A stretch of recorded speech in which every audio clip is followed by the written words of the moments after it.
रिश्ता होता है, अजीब रिश्ता अपनी जगह पर, लेकिन असीम रिश्ता होता है मुर्शिद का, और चोली दामन का रिश्ता होता है मुरीद और मुर्शिद का। लेकिन जब लालच मुर्शिदों में आ जाए तो मुरीद बेचारे जाएं कहाँ। दहरकी के एक पीर ने वाक़या कर दिया है अपने ही मुरीद के साथ, और एक मुरीद की जमीन पर कब्जा कर लिया और दूसरे मुरीद को मुद्दई बना लिया। वो कहते हैं कि सामने भी नहीं आते और छुपते भी नहीं।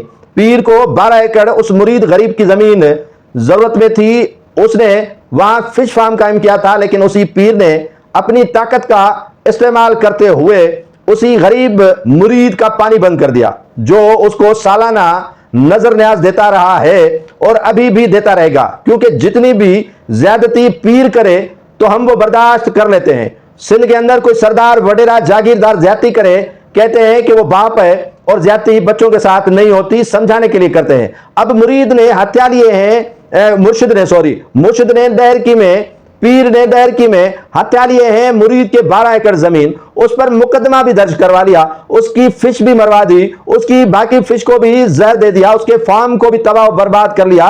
ये है यहां सिंध के पीर, ये है सिंध के बासर मुर्शिद, जो मुरीदों को भी बख्श नहीं करते। आप अंदाजा लगा सकते हैं कि और बाकी आवाम का क्या हाल ये करते होंगे।